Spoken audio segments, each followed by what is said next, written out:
మేడారం టెండర్లపైన అసత్య ప్రచారం అట. 60-70 కోట్ల టెండర్లకు నా కంపెనీ ఆశపడదు. నాదేమైనా 600 కోట్లు, 700 కోట్లు, 6000 కోట్లు, 7000 కోట్లే ఉండాలి. ఈ చిన్న చిన్నవి మాకేమిది, మాకు నథింగ్, ఇది పీనట్స్. ఇవి మేము ఎంటర్ అయినామంటే పెద్ద ఎత్తున ఉంటాయని చెప్తున్నాడు. సురేఖ అక్కతో భేదాభిప్రాయాలు లేవు. గిరిజనుల ఆలోచనలకు అనుగుణంగానే మేడారం అభివృద్ధి. రెవెన్యూ శాఖ మంత్రి పొంగులేటి. మేడారం జాతర పనుల టెండర్లపై జరుగుతున్న ప్రచారం పూర్తిగా అవాస్తవం అని రాష్ట్ర రెవెన్యూ శాఖ మంత్రి పొంగులేటి శ్రీనివాసరెడ్డి చెప్పారు.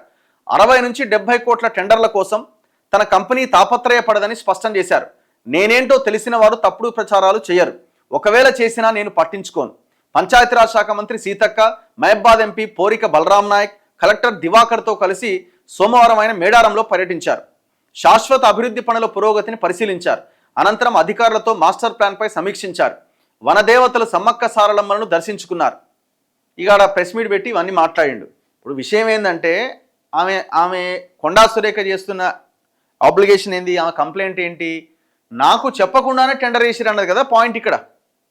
అది 60 కోట్లైనా 6 కోట్లైనా 6000 రూపాయలైనా కన్సర్న్ మినిస్టర్గా ఆమె దేవాదాయ శాఖ మంత్రి, మరి ఆమెకు తెలియకుండా టెండర్ ఎట్లేస్తారు?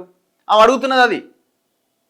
అండ్ దట్టు మీరు ఫోన్ చేసి ఆమెకి, మీరు ఈ టెండర్ని మీ వాళ్ళు కూడా టెండర్ వేస్తున్నారట, ఎవరో ఈ టెండర్ని మీరు ఉపసంహరించుకోమని చెప్పండి, మా వాళ్ళకు వస్తున్నదని మీరు అన్నరా లేదా?